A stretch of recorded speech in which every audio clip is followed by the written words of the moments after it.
So I'm very proud to share my screen with Dr. Saurav Kumar, who secured a wonderful marks of 167.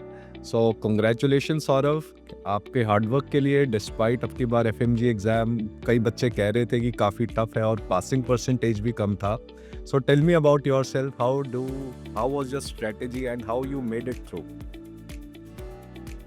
Sir strategy simple रखा था मैंने, क्योंकि sir last time मैंने attempt दिया था तो मैंने कॉन्फिडेंस एकदम से लूज़ कर दिया था, क्योंकि मेरा फर्स्ट पार्ट जो था वो सर इतना बेज़रार गया था कि मैं बता भी नहीं सकता।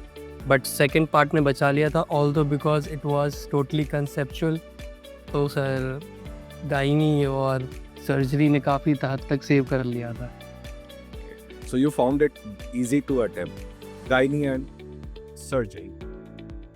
यस सर, सबका अलग अलग डिपेंडेंसी होता है सर टाइम पीरियड पे काम करने का। मेरा एक्चुअली नाइट आउलूस है, तो रात को मेरा ज़रा पढ़ना होता है, तो उसी वजह से मैं, जैसा कि बताया था नेहा तनेजा मैम ने, कि आपको अपना टाइम टेबल उसी तरीके से फॉलो करना है, क्योंकि बिल्कुल आपको सेम इन्वॉल्वमेंट में पेपर देना, तो आपको बिल्कुल उसके लिए प्रिपेयर्ड होना चाहिए। तो इसलिए मैं 15 डेज़ पहले ये टाइम टेबल तैयार करके रखा सर, जिससे मुझे काफ़ी हद तक, मतलब अगर मैं क्वेश्चन देख पा रहा तो सर मैं एटलीस्ट उसको एलिमिनेट कर पा रहा था सर फ्रेश माइंड से।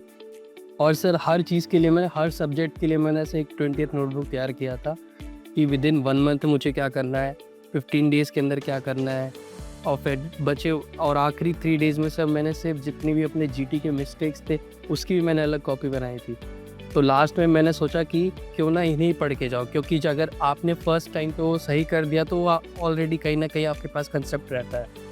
बट कहीं ना कहीं से जो लैग करता है वो ये कि अपना मिस्टेक्स, अपना रिव्यू, वो ज़्यादा मैटर करा मेरे लिए सर।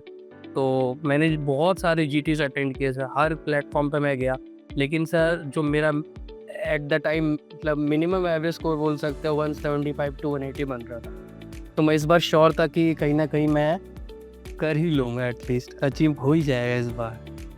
सो हमेशा कहा जाता है मैच अगर जीतना है तो प्रैक्टिस अच्छी होनी चाहिए, मैच अपने आप जीत जाओगे।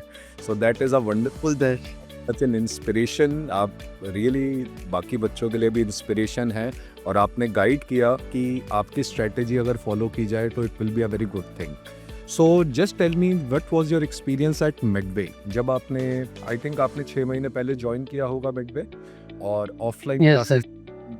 So how मतलब consistent और how regular you were? Sir consistency में तो ऐसा बोले कि सर कि पहले भी कंसिस्टेंट था, इस बार भी कंसिस्टेंट था। बट सर मेन इस बार क्या था कि मैंने हर टाइम मतलब अपने आप को TNDs में इन्वॉल्व रखा, GTs में इन्वॉल्व रखा, और साथ ही साथ सर जो भी डाउट्स आए उसको क्लास में ही मतलब सॉर्ट आउट किया, मैम से पूछा, सर से एक्स्ट्रा टाइम लिया। और सर कहीं कहीं तो मतलब कुछ क्वेश्चंस में डाउट हो, जैसे मतलब सर कई कई क्वेश्चंस में ऑप्शन दोनों मैच करते हैं, बट कहीं ना कहीं अपडेट की वजह से वो मिस हो जाता है। बट सर इस बार अपडेट्स भी मेरे पास थे, तो वो सब टीचर्स का सपोर्ट रहा सर। मतलब प्रीतेश सर का तो सर मतलब मैं जितनी तारीफ़ करूँ कम है सर, क्योंकि सर्जरी मेरा इस बार एक भी गलत नहीं हुआ sir, all tick on the box.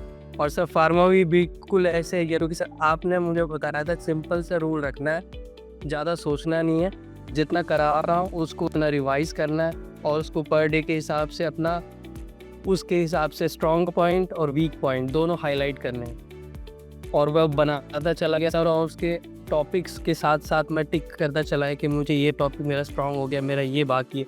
और सब सही बताऊँ तो सब लोग फार्मा को लेके इतना रहते हैं, लेकिन सर जब मैंने आपसे पढ़ा है सबसे मुझे, और सर सबसे प्यारा का मुझे कंसेप्ट लगा सर बायोअवेलेबिलिटी का, जो जिस तरीके से आपने एक्सप्लेन किया ना सर, वो आज बहुत ज़बरदस्त था सर। और सर दूसरी बात क्या कि जब रिवीजन का टाइम आया तो सर क्या होता है कि हर कोई ना कहीं अदर सोर्सेज पे कहीं ना कहीं मूव कर जाता है, तो मेरा सर वैसा नहीं था, मैं बिल्कुल प्रॉपर फॉलो कर रहा था टीचर्स के बताए गाइडेंस पे, इस बात के लिए कि क्वेश्चंस वगैरह सारे सॉर्ट आउट हो रहे थे, सब कुछ हो रहा था। बट कहीं ना कहीं इनर कॉन्फिडेंस नहीं आ रहा था, मुझे लग रहा था कहीं ना कुछ ना कुछ लैक कर रहा हूँ। तो मैंने टीचर से बात किया, थोड़ा अपने आप को इन सब चीज़ों में मतलब योगाज वगैरह इन सब में अपने आप को इन्वॉल्व किया, क्योंकि ये भी बहुत ज़रूरी है।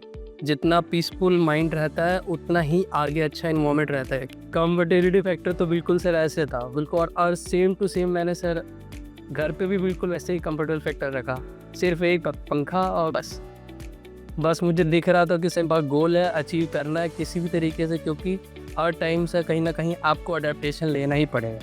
बिल्कुल बिल्कुल बिल्कुल। सो आपने अपने आप को पहले ही एक्लेमेटाइज कर दिया था वैसे के लिए। So it is not just कि आप पढ़ाई में हार्ड वर्क कर रहे हो, आपको मेंटली भी बहुत स्ट्रांग रहना पड़ेगा। और वो कहने से नहीं होता, हमें अपने आप के एनवायरनमेंट को चेंज करना पड़ता है। And that is a very great example which you are telling to your fellow friends also.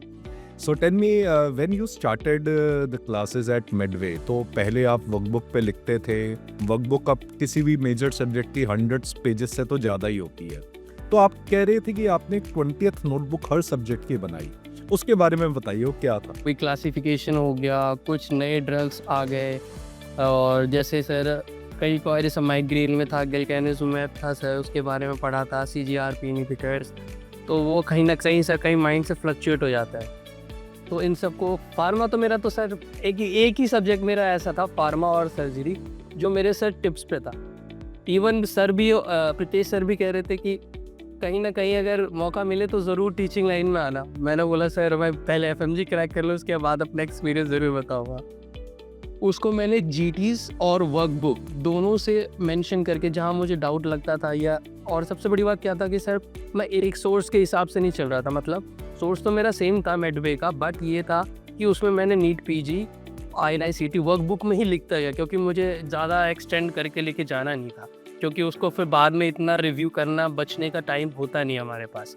तो कम टाइम में ज़्यादा करना है, तो जिसमें जो पॉइंट्स कई GTs में मिल गए, कुछ नहीं, जैसे मैं पैरो वगैरह मैंने दिया था GTs, तो कुछ कई क्वेश्चन गलत थे, कुछ कंट्रोवर्सीज लगी तो उसको लिख दिया, फिर सर से डिस्कस कर लिया, उसमें कोई डाउट नहीं है। बट सर कभी कभार क्या होता है कि वही वन लाइनर्स जो ज़्यादा इफेक्ट करते हैं ना सर, उसको तोड़ मरोड़ करके एक्सप्लेन करके आपको एक सिचुएशन फॉर्म में दे दिया जाएगा, जो कभी कभार पूछे जाते हैं। और वन लाइनर्स का क्या है सर कि अगर आपको पता है वो चीज़ एज अ फैक्ट तो पता है, अगर नहीं पता है तो आप नहीं कर पाओगे सर। सो तो पेपर वो सारे पॉइंट्स मेरे हाईलाइटेड रहते थे। सो सौरभ, डॉक्टर सौरभ, जब आप पेपर अटेम्प्ट कर रहे थे, अब की बार जो क्वेश्चंस बच्चे जितने भी, because the passing percentage is so low, बहुत बच्चों ने कहा कि पेपर क्योंकि हाईली कंसेप्चुअल था इसलिए पेपर काफ़ी लेंदी लगा उनको, जिसकी वजह से कई बच्चे सारे क्वेश्चंस अटेम्प्ट नहीं कर पाए। आपके साथ क्या स्ट्रेटेजी रही? क्या आपने सारे क्वेश्चन अटेम्प्ट कर पाए? क्या आपने इंटेंशनली कोई लीव किया डिस्पाइट, क्योंकि कोई नेगेटिव मार्किंग नहीं है, हम हमेशा ये सजेस्ट करते हैं कि सारे क्वेश्चन सॉल्व करके आने हैं। आपने क्या किया? क्या डुएबल था ये पेपर? सर पेपर डुएबल तो था सर, मानता हूँ कि सर पेपर लेंदी तो था सर। और जहाँ तक कहीं वीडियो क्वेश्चंस जो आए ना सर, वो मतलब कुछ नया कंसेप्ट आ गया, तो उनको लगा कि शायद बच्चों को ना पैनिक स्टेट में पहुँच गए कि अब इसको कैसे करेंगे सॉर्ट आउट। तो बस सर मैंने सिंपल था अपने क्लिनिकल्स को ध्यान में रखते हुए सर, क्योंकि मुझे डाउट था कि इमेज बेस से कहीं ना कहीं हटकर ये चीज़ आएगा, और कुछ चीज़ें इमेज बेस से सॉर्ट हो गई जो बहुत आसान थे। जैसे मीडियन नर्व का आया था, पॉइंटिंग इंडेक्स फिंगर का आया था, तो वो बहुत आसान था। जर्की मूवमेंट्स प्रेजेंट थे, और सबसे बड़ी बात, मैं INICT से क्वेश्चन करके गया था, तो मुझे उसमें मिला क्या बोलते हैं ड्रेविड सिंड्रोम के बारे में क्वेश्चन मिला, म्यूटेशन, जो बहुत मेरे को मतलब ये है कि अगर INICT नहीं करके जाता तो मुझे आइडिया नहीं लगता। हालांकि 2 बार क्वेश्चन आया, तो FMG में भी ये पॉइंट था कि ज़रूर आना ही आना है सर। और सर जब मैं पहला पार्ट कर रहा था ना, तो मैं बहुत कंफर्टेबल था, क्योंकि सर पहला पार्ट मुझे बहुत मतलब हद तक सही पेपर लगा सर, क्योंकि इसमें बच्चे इंक्रीज कर सकते थे मार्क्स। बट जो सर जो मेरा सेकंड पेपर गया ना, वो थोड़ा मतलब बोल सकते हो कि कहीं ना कहीं उतना अच्छा नहीं गया फर्स्ट के अकॉर्डिंग। कि अगर मुझे कोई क्वेश्चन नहीं आता था तो मैं सारा मतलब नेक्स्ट टू नेक्स्ट पर चले आता था। मुझे लगता था क्योंकि सर आगे में भी ऐसे क्वेश्चंस हो जो सर ने बताए थे कि कुछ क्वेश्चन आपको बाउंसर्स आएंगे, बट कुछ क्वेश्चंस मुझे लगे थोड़े कि ऊपर से थे। बट सर वो तो ऑब्वियसली होंगे सर, स्क्रीनिंग एग्ज़ाम तो आप जैसा आप देखते जा रहे हैं पैटर्न तो बिल्कुल चेंज है। सो डॉक्टर सौरभ, आप अपने मुझे FMG जो अब आप MBBS कर रहे थे उसकी जर्नी बताइए। आप किस कॉलेज से थे? क्या इशू, मतलब आपने क्या ऐसा फेस किया कि क्लिनिकल एक्सपोजर नहीं है इसी, और क्वेश्चन जो है क्लिनिकल बेस्ड आ रहे हैं? So tell me about the journey of your. मैं ज्वाइन किया था समरकंद स्टेट मेडिकल यूनिवर्सिटी, तो ऑब्वियसली कहीं ना कहीं क्लिनिकल जो था रोटेशन अब वो बच्चे को करवाते हैं 100% होगा। तो सर उस हिसाब से उस बिलीफ से गया सर, और समरकंद स्टेट मेडिकल यूनिवर्सिटी में सर मतलब मैंने जो भी चीज़ पढ़ा उसके साथ साथ हमारे पास कहीं ना कहीं उसके वर्चुअल, हालांकि एक दो बॉडी देखा फॉरेंसिक्स में, बट प्रॉपर उसको हम वर्चुअल में दे पाए। हमारे पास वो ऐसा टेक्निक्स थे, ऐसे मशीन्स थे जिसको हम यूटिलाइज कर पाए।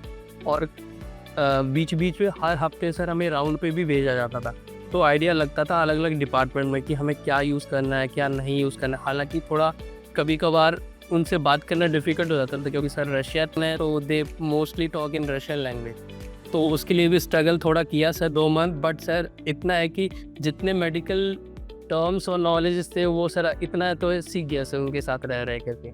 और सर कई और सबसे बड़ी ख़ास बात क्या है कि सर मैंने रिसर्च वगैरह में भी पार्ट लिया था, तो वहाँ पर भी मुझे प्राइजेस वगैरह मिले हैं सर उसके कंडक्शन में। सर इन्फेक्शियस डिजीज़ मैंने पार्ट लिया था, तो उससे मुझे ना काफ़ी मतलब अच्छे से करने को मिला था। मैंने एमवॉस वगैरह उससे भी थोड़ा अप्लाई किया था। और सर सबसे ज़्यादा मैं फ़र्स्ट एड को बिलीव करता हूँ। उतना मैं शॉक हो गया कि मैं फर्स्ट टाइम मैंने पहली बार, मैंने स्कूल में उतना कभी अच्छा एक्सेल किया नहीं है सही बताऊँ तो sir.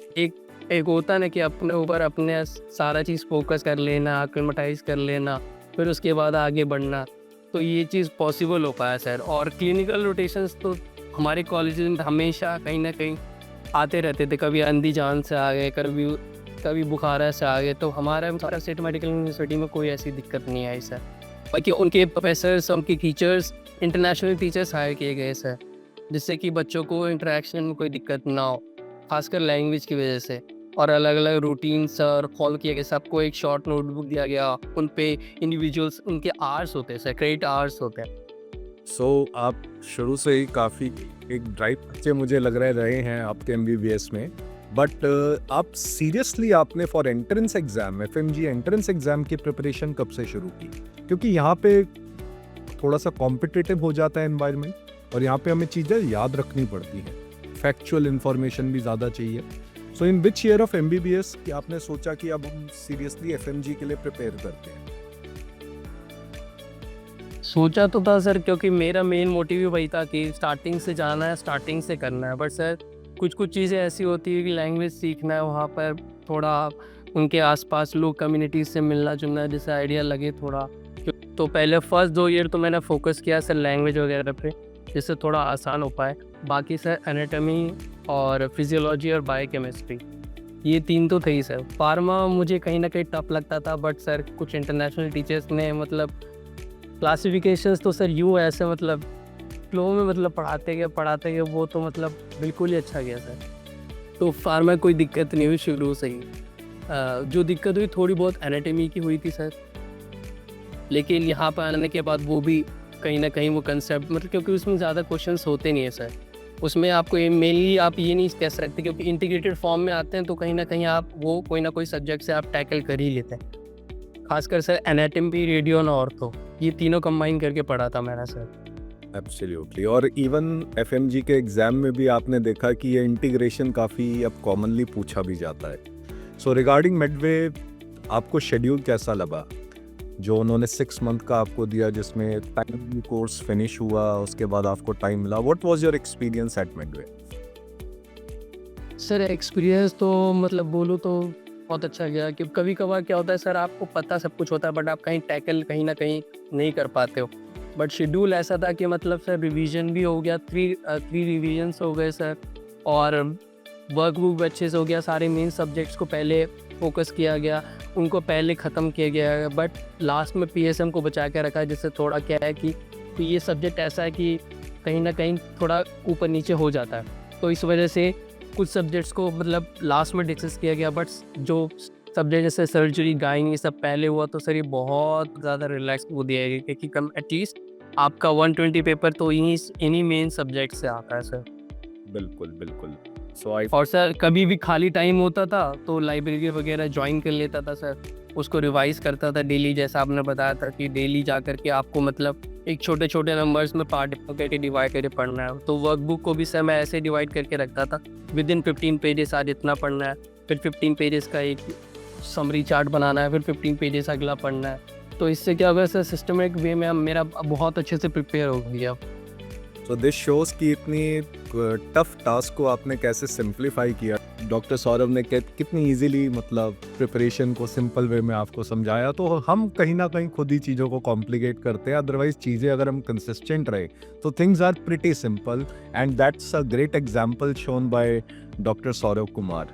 So we wish you doctor Saurabh, अब आपके आगे की जर्नी क्या है, क्या करने वाले हैं? नोट्स सर आगे के लिए first of all UPSC CMS के लिए प्रिपेयर करना है, एज वहाँ जॉब लेके फिर अपना नीट पीजी कंटिन्यू करना है सर।